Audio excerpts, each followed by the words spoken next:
You'll be glad to know that I've managed to peel myself away from Mario Odyssey for long enough to watch the last batch of episodes this season. Not that I needed much pushing for some of today's shows. Really, I need to focus in January to get the episodes reviewed much quicker, so I can spend more time on the shows I enjoy, and less time on the shows I don't. But as ever, I thank you for joining me for the last look at the 2017 Autumn Anime Preview, from a different perspective.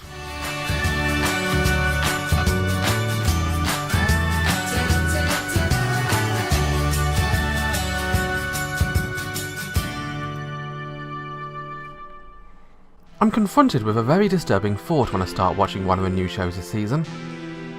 How on earth do I show this on YouTube? Seriously. The first scene in A Sister's All You Need is of a naked 14-year-old blonde twin tail straddling what looks like the main character whilst he's in bed, before giving him quite an erotic wake-up kiss. He proceeds to wash his face using a bathwater, which he's previously used, dry himself using her used underwear, and eat an omelette rice lovingly prepared for him. It's so absurd, something has to be wrong with anyone who'd want to watch an anime like this. And of course, that's the point. Meet Itsuki Hashima, our real main character, a 20-year-old novelist, the novelist who wrote that tribe we just experienced. The second chapter of The Scarlet Jaeger, his light novel about a boy who is protected from a demon attack by a beautiful girl who dies protecting him. I think this is some commentary on light novels going completely off the rails with unnecessary fan service. And as a reader of light novels, I can sort of agree. Whilst light-hearted elements are needed, sometimes they can be completely alien or out of place. Within the world of A Sister's All You Need, Itsuki is hopeless. He's a light novelist who is clearly obsessed with little sisters. Though, as we meet his step-sibling moments later, it's clear there's a reason to be this obsessed. Chihiro is absolutely adorable, a reliable, cute, and all-round caring person, great with cooking and other caring, the perfect little sister, except as a little brother. We also meet Itsuki's friends, Haruto, Miyako, and Naota. Naota is the one who immediately stands out, as the first thing we hear her say is, "Good evening, senpai, let's have sex." Now I know it's not part of the story, but I can't help feeling a little distracted when watching this series by some of the background details. He has a shelf stocked very nicely with board games, and not just some made up games either. I saw games like Once Upon a Time, Carcassonne, Seven Wonders, Splendor, Avalon, Dixit, Agricola. I could go on, but that just be for starters. There's also a print of a fourth volume of My Youth Romantic Comedy Is Not As I Expected on the wall, so this is a show that really wants to pin its colours as both having references and details. Though I shouldn't be at all surprised to see it being volume 4, the cover with Komachi on the front and centre. There's a whole lot of talking in the first episode, but that's not a bad thing, as the characters are interesting, and we get learn a little about their personalities throughout. We learn that Nayo is a dirty-minded cutie. We learn that Haruto is a good friend to have, but is also a popular novelist. We also learn that Miyako is there, too. I'm sure we'll meet more of her later, though. I know a lot of people will be put off by a little sister's heavy-handedness when it comes to some aspects of its characters, especially if they don't understand the opening. But if we look beyond that, I think there's a solid show there. Her sister isn't quite everything that I need, but I'll be watching it over at Crunchyroll. So, a sister is all you need, huh? Obviously everybody wants a cute Himoto, but what about a Himoto? Yep, this season we have a second season of a little sister-based comedy series, Himoto Umaru-chan. As ever with sequels, not everybody will have watched the first one, so I'll go back and do a quick recap of what we have so far. Umaru Doma is a perfect girl. Everybody loves her. At school, she's a beauty who does everything perfectly and is popular with everybody. However, the moment she gets home, she dons her favourite hamster hoodie and just starts lazing around the house playing video games, watching anime, and eating junk food. Basically everything I want to do in life. She also goes out to the local games arcade, but not wanting to go out and become known as a Kumaru, a bratty indoor persona, and not wanting to be out as a gamer, as a Maru, she disguises herself and becomes UMR, the ultra-talented gamer. We meet people who eventually become friends with these personas. There's a girl next door, well, downstairs, Nana Ebina, a girl who's completely taken Umaru's long-suffering big brother, an all-round nice girl. Obviously she knows Umaru as a perfect classmate and friend. There's Sylphinford, a completely nutty girl who sees Umaru as a rival. She becomes friends with her without realising it's Umaru she's friends with. She only knows her UMR persona. And finally Miss Kiri, another classmate who has scary eyes, and as such isn't good around other people. She admires Umaru but is too scared to get close to her. Umaru's little sister Kamaru, however, becomes good friends with her. Well, Umaru as Kamaru. No one outside of Abiko Taihei realises that Umaru, Kamaru and UMR are the same person. And whilst you'd imagine that to be a big part of the comedy, it really isn't. And so we enter into the second season. The first episode introduces us again to each of Umaru's personas, but as you'd expect, mostly indoors cute chibi Himoto, Kamaru. Really this episode brings nothing new to a storyline of Himoto Umaru-chan. Really it didn't really need to. We get more silly stories of Umaru being lazy brat at home and a perfect girl outside. If you've seen the first season and enjoyed it, there's no reason you won't enjoy this one as well. You can find it over Anime Strike in America and High Dive in the UK. It seems we're in an idol boom in recent years. Anyone who doesn't realise this has clearly been living under a rock for the last decade. Even before we see shows like K-On! And Sound Euphonium, you just need to look at a number of shows like Idolmaster, Love Live, and even Macross Delta to know the idol industry is where smart money is in Japanese music business. And so we have a series like Wake Up Girls, new chapter, should come as little to no surprise to anyone.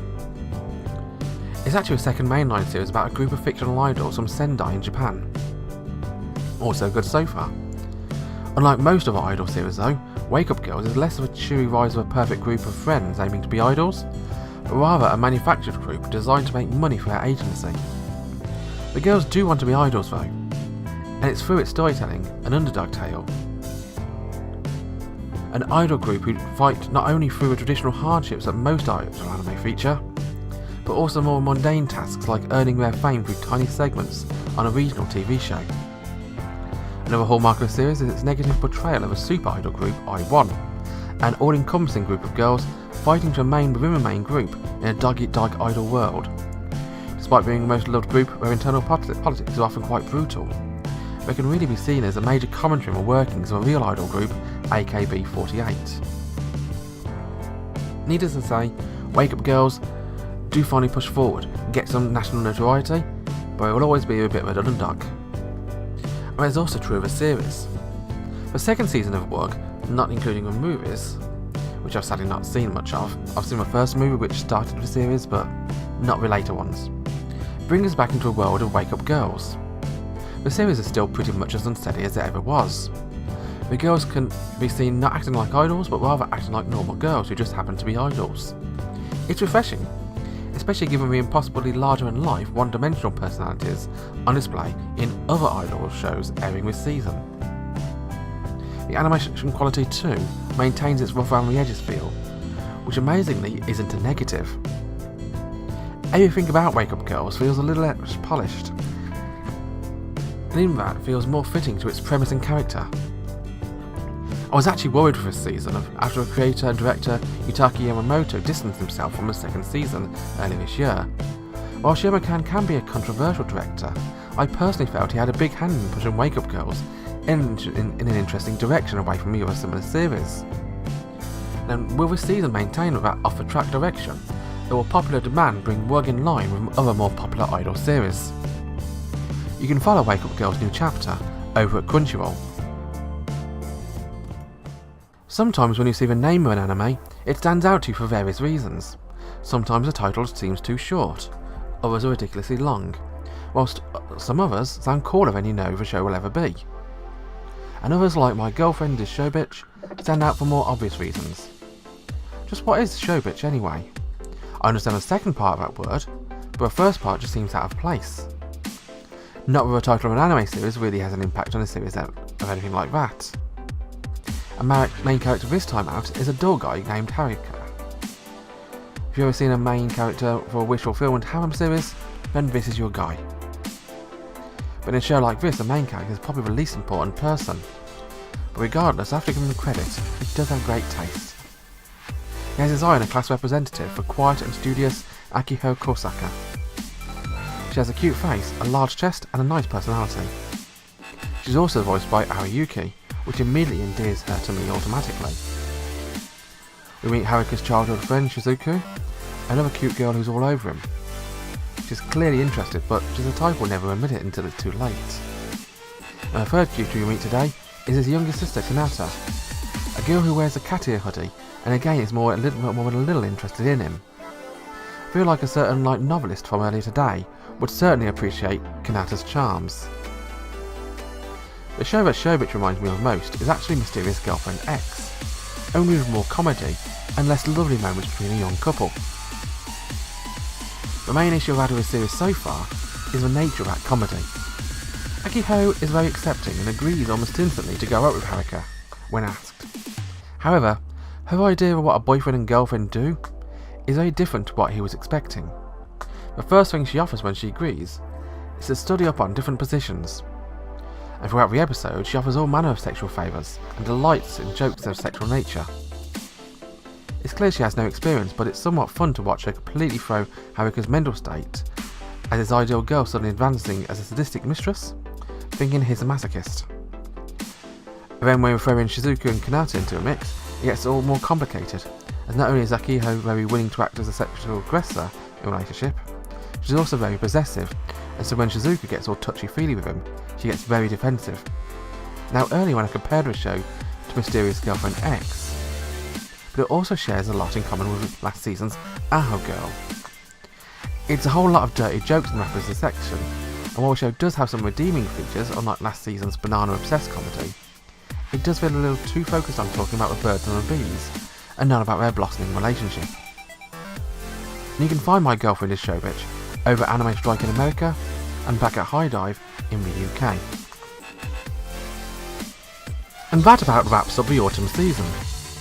Now there are a few shows I missed out this time, for various reasons. For some they weren't available to stream within the UK, for others they aired too late in the season. I remember the second season of shows I didn't watch at first. I've heard great things about March Comes In Like a Lion, so if you've seen the first season, definitely watch the second. But what did you think? Did I miss your favourite show? Let me know in the comments. As ever, thank you very much for watching. I'll see you again in January for winter previews. Bye bye.